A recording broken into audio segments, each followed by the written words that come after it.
Bonjour.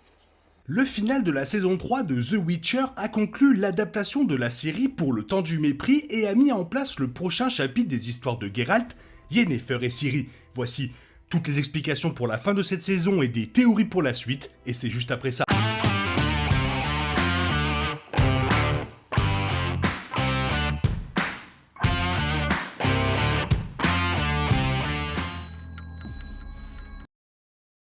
La partie 2 séparait Geralt, Yennefer et Ciri. Chacun des personnages principaux est maintenant dans son propre voyage et ils ont tous subi des changements importants. L'épisode 7 était principalement centré sur le voyage de Ciri à travers le désert de Korath, un moment charnière dans l'histoire du personnage. L'histoire de Ciri était très proche de ce qui se passe dans le livre, avec Ciri disparaissant de la tour lors du combat Geralt contre Vilgefortz. L'épisode 7 a suivi Ciri alors qu'elle tentait de survivre seule dans le désert, le personnage devant faire face à la chaleur, au froid, à la faim et à ses démons intérieurs. La frontière entre réalité et imagination est devenue hyper floue, en particulier en ce qui concerne une licorne et les visions de Falka. Ciri a utilisé la magie du feu, ce qui, comme le montre l'histoire de Yennefer dans la saison 2, a des conséquences. L'utilisation par Ciri de la magie du feu combinée aux visions qu'elle a eues, dont la plupart ont été racontées par Falka, a traumatisé la princesse de Cintra. Ciri a été confrontée à l'idée que sa famille et ses amis la rendaient faible et que ses actions pouvaient infliger de la douleur aux autres. C'est pourquoi Ciri a renoncé à ses pouvoirs à la fin de la saison. Le final a vu Ciri capturée par des chasseurs de primes Nilfgaard après son réveil dans le désert. Le temps de Ciri en tant que prisonnière n'a pas duré longtemps car elle a été libérée avec l'aide d'un groupe connu sous le nom de Ra. Ciri évite d'utiliser ses pouvoirs, bien qu'elle ait utilisé ses compétences avec une épée pour vaincre l'un des chasseurs de Primobar. Les compétences de Ciri ont impressionné les rats. Essentiellement, Ciri va maintenant se lancer dans un voyage en solo avant de retrouver Geralt, mais beaucoup plus tard. Alors, qui sont les rats ? Les rats sont un groupe de bandits formés à l'origine par 6 membres au moment où Ciri les rencontre. Semblables à leurs homologues des livres, les rats ont été décrits comme de jeunes personnages qui ont à peu près le même âge que Ciri. Bien que le groupe cible les riches, ils ne sont pas nécessairement un groupe semblable à la Robin des Bois, car ils volent pour eux-mêmes. Ils tuent également ceux qui se mettent en travers leur chemin, ce qui signifie que le temps passé par Ciri avec eux pourrait être l'un des moments les plus controversés du personnage à ce jour. Un spin-off est actuellement en préparation pour Netflix. Non seulement Ciri a renoncé à ses pouvoirs, mais elle a également choisi de ne pas révéler sa véritable identité. Au début de la saison 3, Ciri voulait être la dirigeante qu'elle était censée être, quelqu'un qui pourrait faire le pont entre les elfes et les humains en tant que descendante des deux lignées. Cependant, après les événements de la saison 3, à savoir sa vision de Jaskier, Geralt et Yennefer mourant à cause d'elle, Ciri ne veut plus suivre son destin. Pour se fondre dans le groupe et vivre avec une vie normale, Ciri a choisi un nom différent, Falka, basé sur l'expérience qu'elle a eue pendant le désert. Fait intéressant, Falka peut ou non être liée à Ciri. Dans l'histoire, on suppose que Fiona, dont Ciri est une descendante, était la fille de Rhiannon. Cependant, Fiona était peut-être la fille de Falka, ce qui rendrait Ciri apparentée à Fiona. Cela crée un paradoxe pour la prophétie Ciri, car Ciri pourrait être l'enfant avec du sang ancien qui sauvera le monde, ou l'enfant de la malédiction lancée par Falka qui le détruira. Sur la base de ce qui se passe dans le baptême du feu, la saison 4 verra probablement Ciri séparée de Geralt et Yennefer pendant la plupart des épisodes, voire toute la saison. Passons à Geralt. Le thème principal de la saison 3 était la neutralité de Geralt. Depuis le début de la série, Geralt a essayé de rester à l'écart des conflits politiques majeurs. Le Loup Blanc suivait des règles très simples, qu'il avait annoncées pour la première fois dans la saison 1.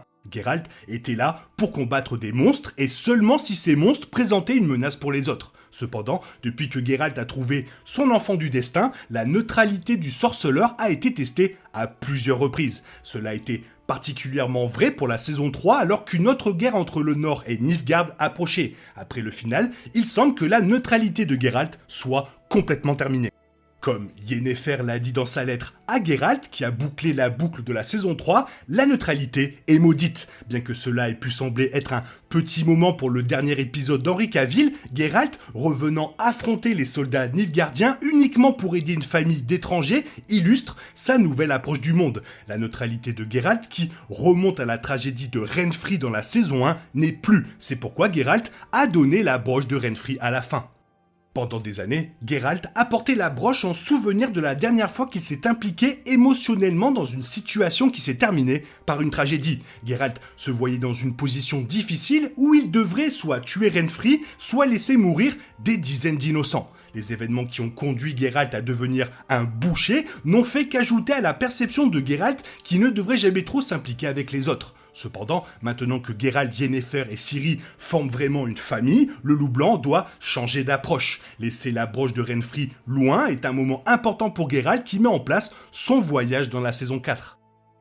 Ce qui nous amène à Yennefer. La partie 2 s'est ouverte avec le coup d'état de Tanned, au cours duquel Tissaia a été confronté au résultat du plan du Figeffords. Le regret de Tissaia de s'être aligné sur Figeffords, qui a indirectement entraîné la mort de dizaines de personnes, l'a complètement brisé. Après la mort de Tissaia, Yennefer et les autres sorcières qui ont étudié sous Tissaia ont réalisé que c'est maintenant à elle de protéger la magie. Comme l'a dit Yennefer, le sorcier le plus puissant du continent s'est aligné sur Nilfgaard et ils doivent l'arrêter. Dans sa lettre à Geralt, Yennefer a demandé aux sorceleurs de trouver Ciri pendant qu'elle crée un monde meilleur pour l'enfant.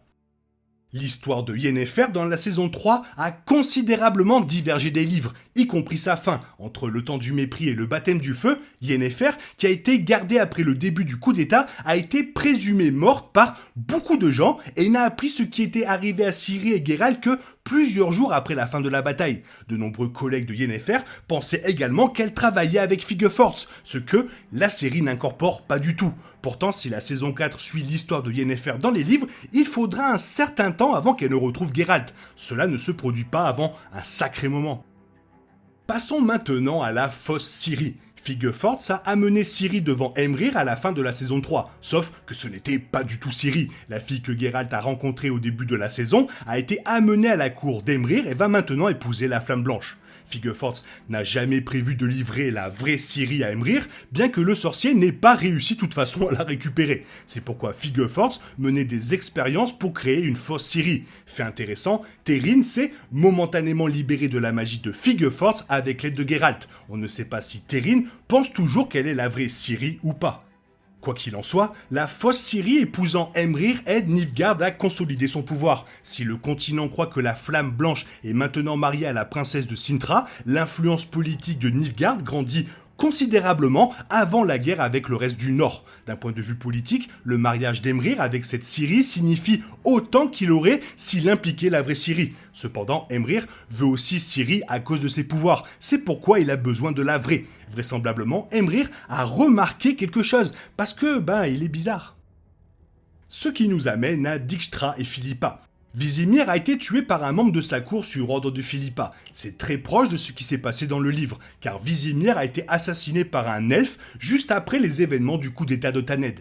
Dans le livre, il est seulement suggéré que Philippa était derrière tout ça, tandis que la saison 3 indique clairement que Philippa est celle qui a fait tuer le roi. Radovid, le frère de Vizimir, est maintenant le roi. Cependant, Radovid a été essentiellement couronné par Philippa et Dijkstra, qui peuvent désormais manipuler Radovid et diriger indirectement Redania à travers lui. Et pour finir, à quoi s'attendre avec la saison 4 ? Vraisemblablement, la saison 4 couvrira les événements de baptême de feu. En fait, certaines parties de ce livre, telles que la récupération de Geralt et l'introduction de Milva, sont déjà entrées en jeu dans la saison 3. La saison 4, qui verra Liam Hemsworth remplacer Henry Cavill en tant que Geralt, couvrira probablement le voyage de Geralt à Nilfgaard alors qu'il tentait de trouver Ciri. La saison 4 devrait également couvrir la réaction du continent au mariage d'Aemrir avec Cirilla, qui est en fait une fausse Ciri. Ciri et Yennefer auront également des voyages en solo basés sur ce qui se passe dans le livre. Essentiellement, la saison 4 aura probablement 3 scénarios bien distincts. Geralt va essayer de retrouver Ciri, ne sachant pas que Nilfgaard n'a pas la vraie. Yennefer et l'autre sorcière tenteront de reconstruire Aretuza et de combattre l'influence de Figeffords, et enfin Ciri se lancera dans un long voyage qui commence avec les rats, loin de Geralt et Yennefer. Ah, je m'attendais quand même à 4-5 épisodes, j'avais pas regardé avant. Quand j'ai vu qu'il y en avait que 3, j'ai été vachement surpris. Bref, toi, qu'est-ce que tu as pensé de cette saison en entière ou de cette seconde partie? Fais-moi part de ton avis dans la zone commentaire. Sinon, il est temps pour toi de reprendre le cours normal de ta vie. On se retrouve bien sûr demain pour une nouvelle vidéo. Bisous bisous, bye bye.